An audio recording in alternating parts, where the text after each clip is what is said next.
Hello, my name is Heidi Waddell, and I am a yoga teacher at Blissworks Yoga and Healing Arts in New London, Connecticut.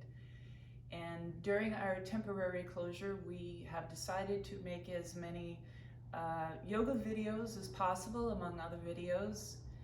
And this here will be a presentation of a short Yin practice. Yin is a passive practice, so things slow down quite a bit and can help you with the anxiety that you might be experiencing right now through this worldwide crisis. So let's get started.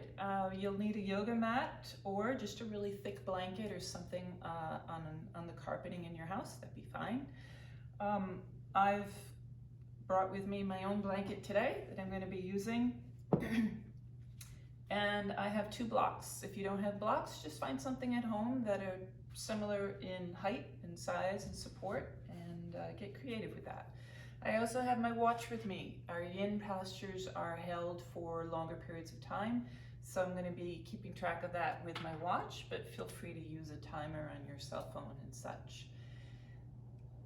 This will be roughly a 15-minute practice, and we're going to begin with our butterfly pose.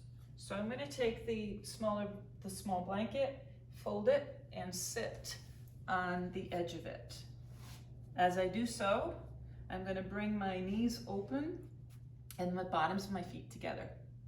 I'm also going to slide my seat forward a little bit as I push my hands into the floor behind me.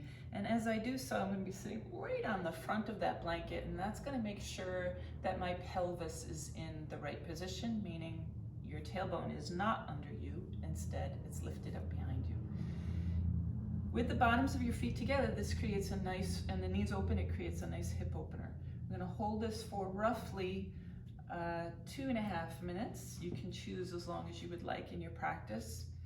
If you have sensitive knees or hips and this feels a little too much on them right now, you could use your blocks underneath your legs at any height to support those hips and knees. So in our Yin practice, we do not engage our muscles, we relax them entirely. And when that happens, we can, the benefits of the poses will get deeper into the Yin tissues, which are your bones, your tendons, your ligaments, and your joints. So I'm relaxing my feet, my legs, my core, my upper body, just letting those muscles relax. Finding a steady breath. Feel free to close your eyes if you'd like in your practice. And again, we hold this for anywhere from 2 to 5 minutes if you'd like. Depends on how you're feeling that day. If you're feeling tight, if you're feeling ready to go a little deeper, you can hold the pose longer. There are 4 pillars in our Yin practice. The first one is finding your edge. So right now I feel challenged, but I'm not so sure I'm at that point of significant resistance. So instead I'm going to maybe lean forward a little bit as I drop my head around the spine. Again, muscles still relaxed. I'm not holding onto my feet. I'm not engaging my core. I'm not trying to lengthen with a straight spine. And so I found my edge. That's your first pillar. The second pillar is practicing awareness. So it's very important to pay attention.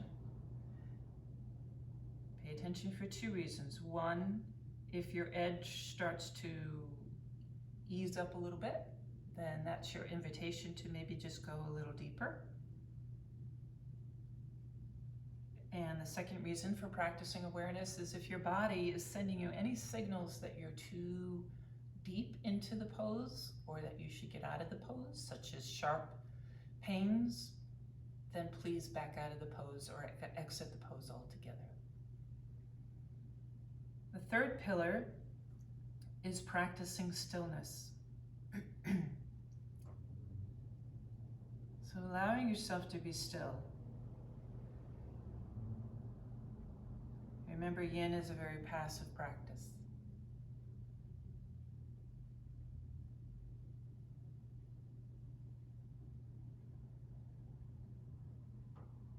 And then the 4th pillar is time. So we need to give ourselves enough time in these postures in order for the yin tissues to benefit.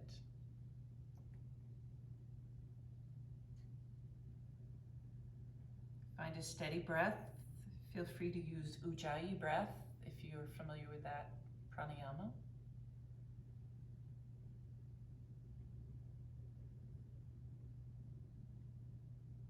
So I'm feeling this in my hips. I'm feeling it in my knees. And because I've added a forward fold, I'm also feeling it in the spine.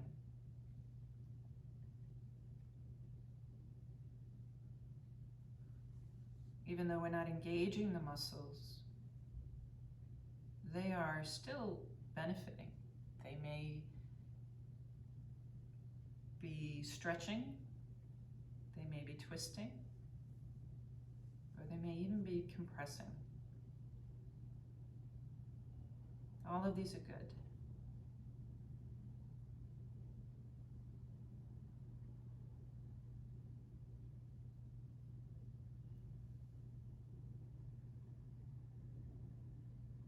Listening to the sound of your breath.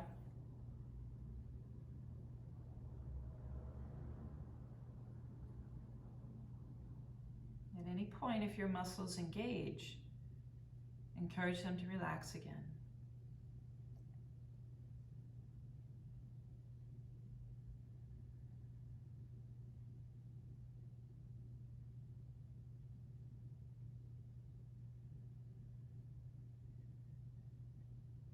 And we're going to take one more deep breath here. Exhale completely. When you come up, use your upper body strength to lift back up to center. One hand and the other hand to the outsides of your knees as you gently pull them up. So in between each of our yin postures, we need to perform a counter pose. So I'm going to lean back into my hands, bring my feet a little wider, and then I'm going to let one knee drop in. And I can really feel that here because this particular leg was just open out. So we call that an external rotation of the hip. Here is the internal rotation, which is the perfect counter pose for what that hip was just doing and what the knee was doing. I'm just going to hold it here until I feel a little bit more ease there. And I'm going to lift up and slowly let the other knee drop in. Continue with your breath.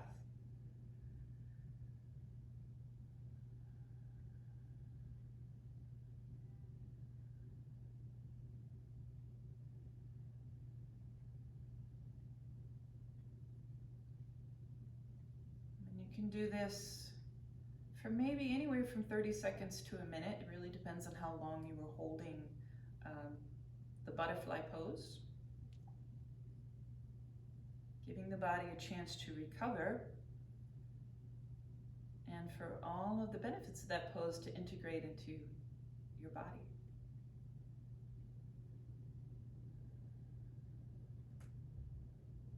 So when you feel ready to move on to the next posture, you can go ahead and do so. And this pose is going to be our Sphinx Pose.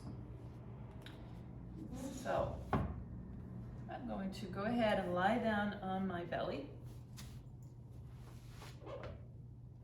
and onto my forearms. And I'm going to have a block nearby for this.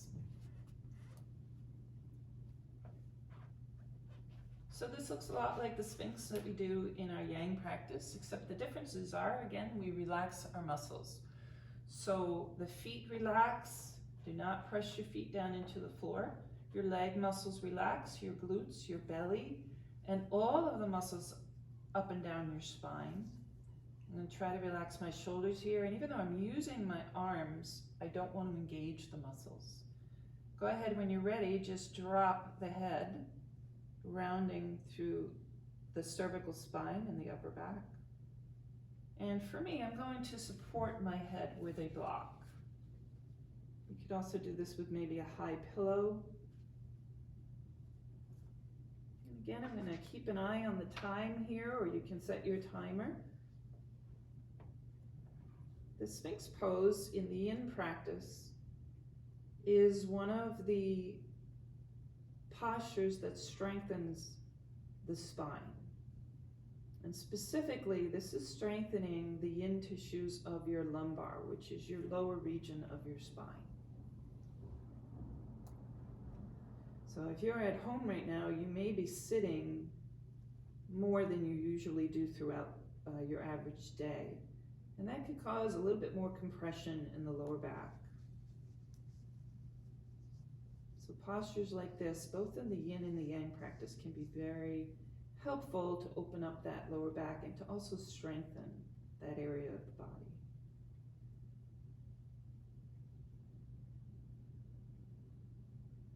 So again, we're looking for our edge. Do you feel challenged? We're practicing awareness, paying attention to the body, providing the body what it needs.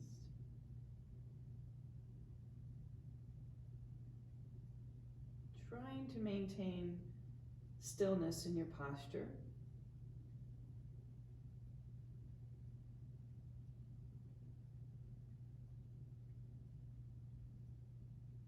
And allowing yourself the time for these yin poses to really benefit the body. We hold them longer.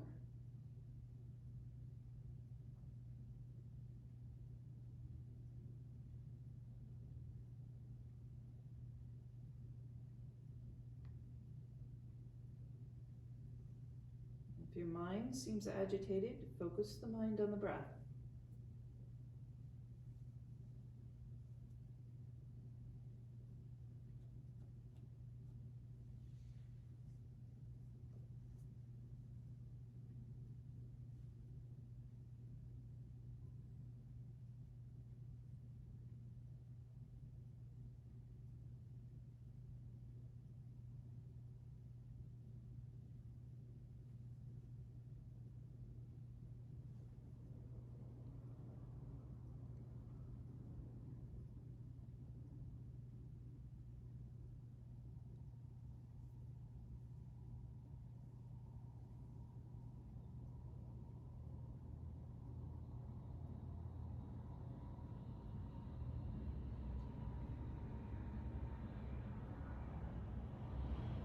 Just like in any posture, if this feels like too much, you can always pull back a little. So in this pose, I could bring my elbows further forward so that my back bend is not as deep.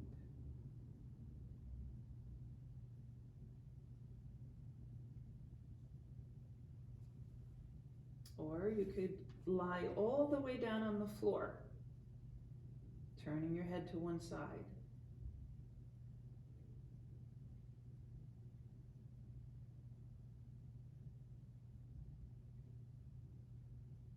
Got about 3 more deep breaths. Fill up the body with your breath.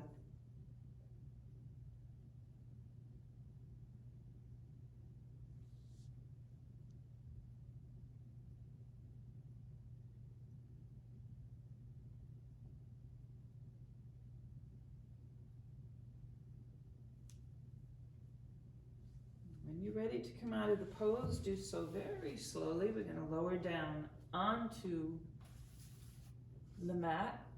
Rest your head on your hands. Let the entire body soften.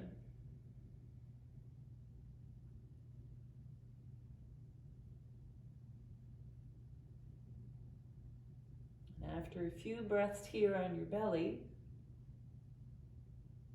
we're going to place the hands alongside the heart. Push the floor away and slowly transition back to a child's pose. So bringing your knees wide, big toes together, elbows and forearms to the floor, and just bow the head to the floor.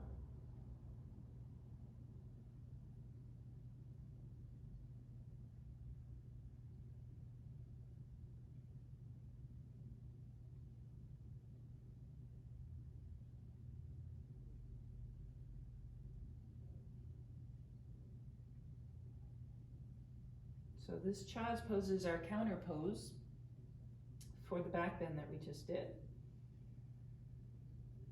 And you're going to feel a lot of release through that lower back. It's getting a little bit of rest now. We'll just take 2 more deep breaths here.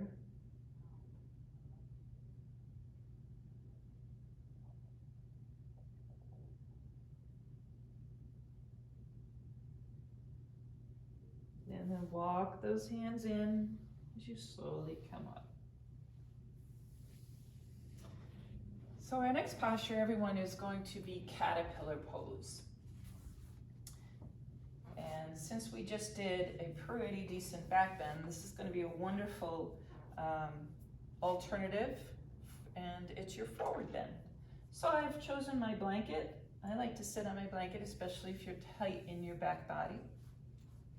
Brought my legs long in front of me, and I'm just going to scooch my seat forward enough so that, again, I'm sitting right on the front of the blanket and my tail is not underneath me. I'm also going to grab my friends, the blocks, and have them nearby should I need them.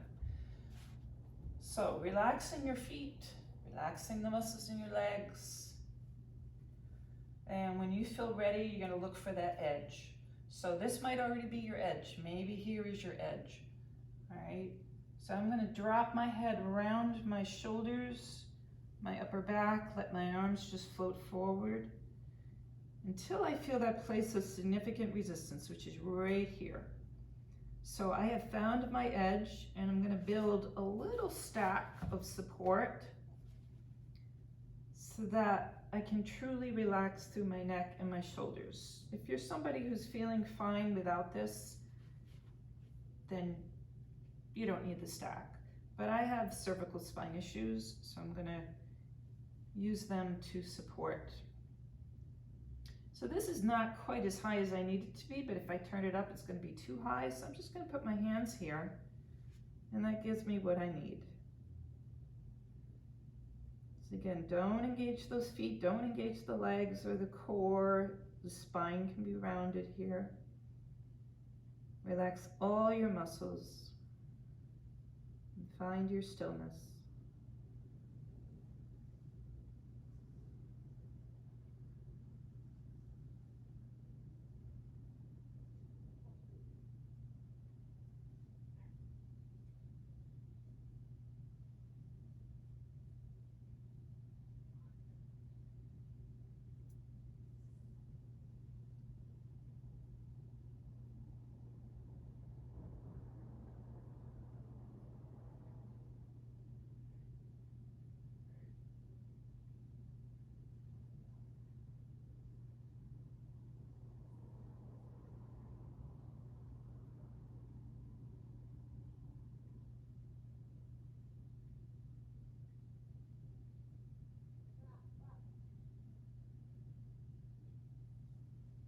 It's important to make sure that you're warm in your yin practice because we hold these poses for longer periods of time.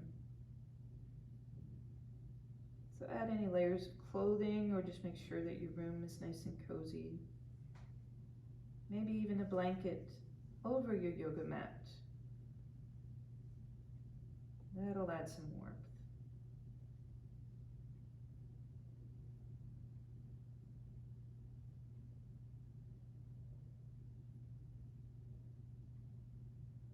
So I'm starting to feel this ease up a little bit.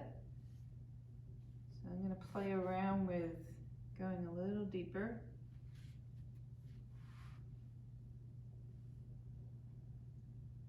Resting through my arms, my hands.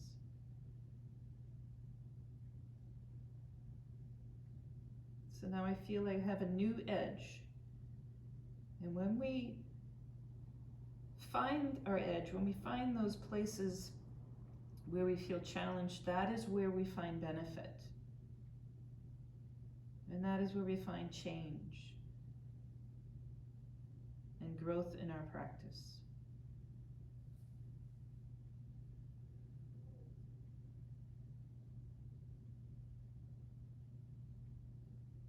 And take about another 3 more deep breaths.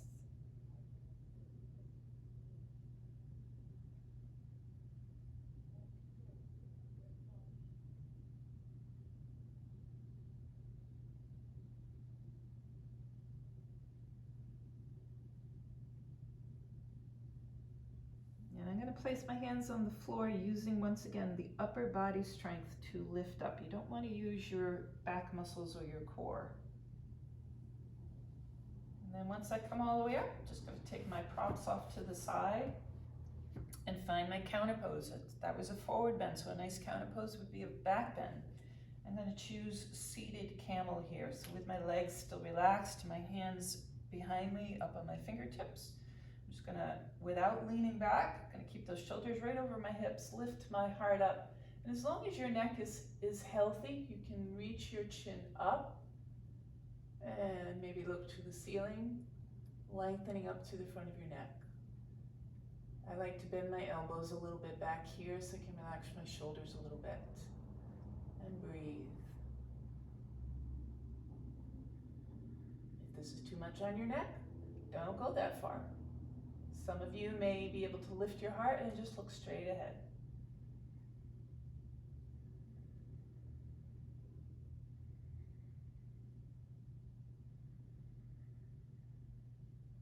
Let your mind focus on the sound and the presence of your breath.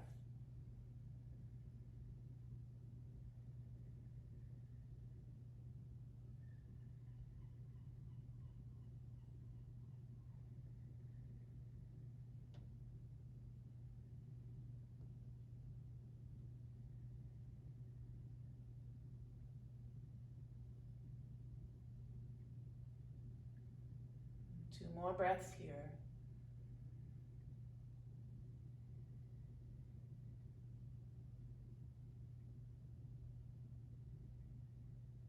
On your next inhale, slowly bring the top of your head back up. Relax through the arms and the upper body, and I'm just going to shake my legs to loosen them up. If you feel you need to shake up your wrists, you can do that as well. Okay, folks, so we're going to get into a deep stretch through the inner thigh, which is where your kidney and liver meridian lines travel through. So I'm going to use my little blanket again, sit up on that, and extend my legs out. So go as wide as you can with those legs, and still be able to relax them. I've got my props nearby should I need them.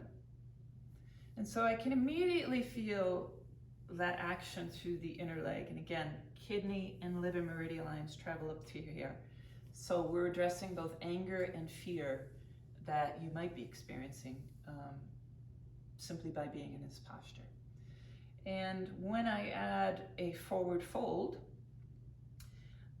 it's going to be creating compression here in the stomach and spleen meridian lines. And remember, that's where we can help battle our anxiety that we might be experiencing. So when you feel ready, relax those feet, those legs. If you are already feeling that you're at your edge, stay right here. But for those of you who might need a little bit more, bring your hands forward, drop the head, round the spine, and go to that edge, wherever it might initially be. So here it is for me. And I'm just going to add some support.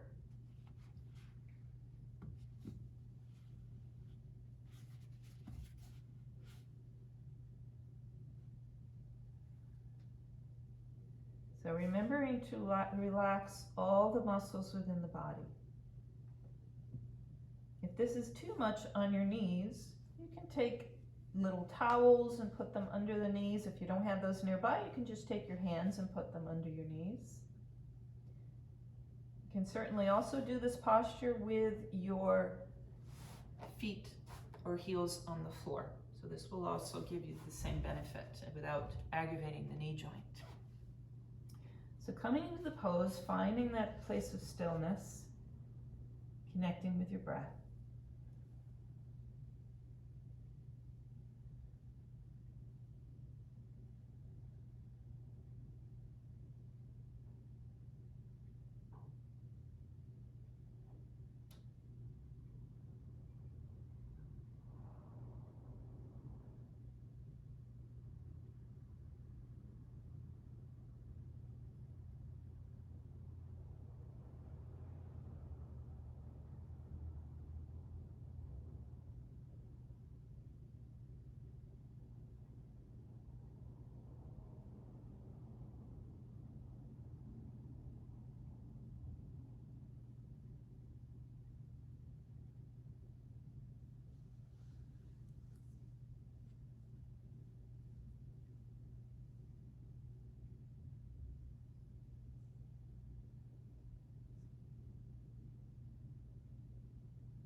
And we'll all take 2 more deep breaths.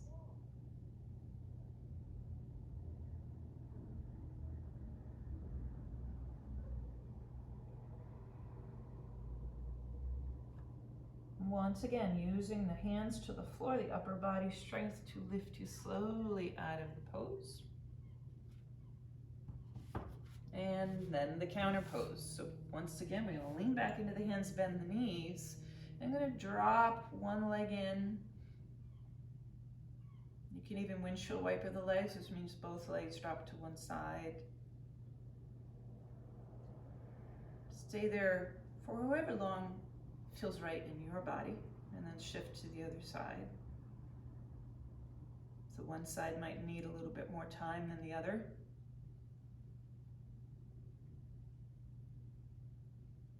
And then go back and forth.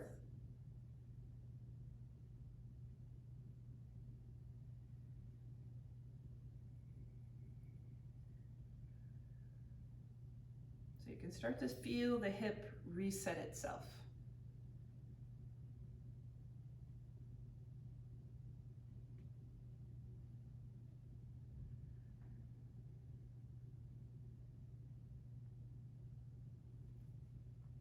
All right, so we're going to start to get ready to prepare for our Shavasana. So go ahead and lie down on your back. Bring your knees right above your hips, your arms out to the side. We're going to let those knees fall over to one side, keeping your shoulders down, and feel free to look over the opposite shoulder. So if your legs don't come to the floor, you can always support the legs with whatever props you might have nearby, or pillows, cushions, etc.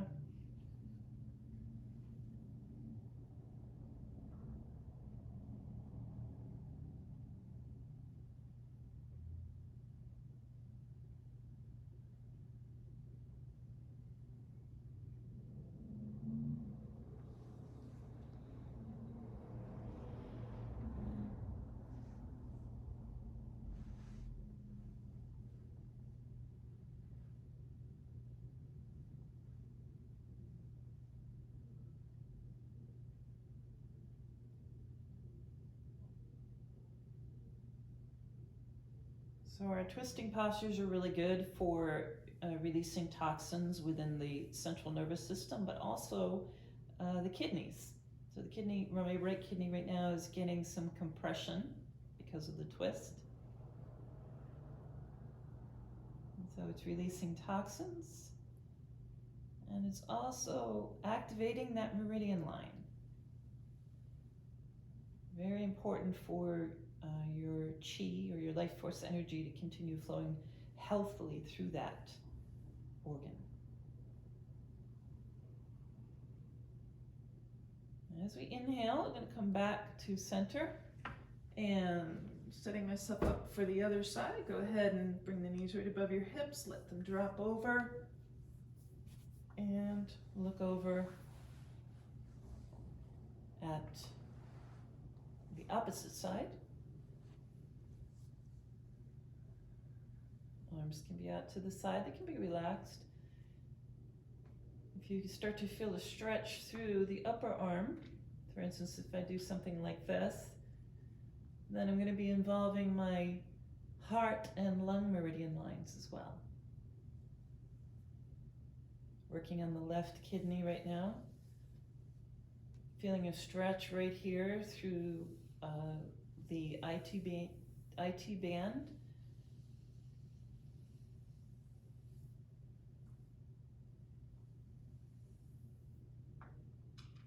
And just allowing yourself to be still and relaxed.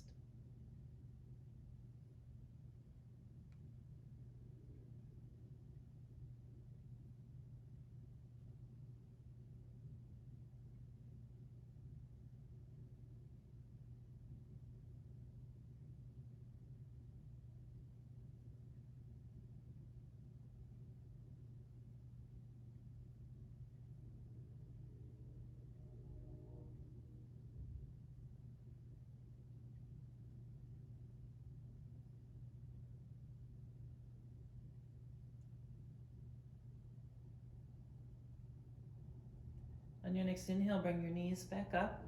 Draw them into your chest. Give yourself a big hug.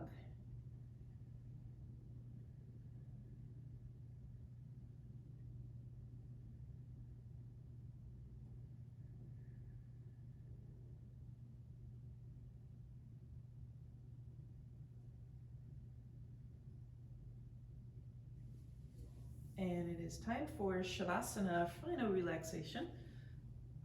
So taking the legs long, the feet wide, and the arms out to the side, maybe in an upside down V. Feel free to use any props here under the body or over the body. So for instance, if your lower back needs some support, you could roll up your blanket, put it under your knees. You could have something under your head if your neck needs some support. Even a blanket over you can create the additional weight that you need to feel a little bit more grounded. So you would close your eyes and relax the entire body. Continue to do that for anywhere from 5 to 10 minutes, depending on how long your practice is.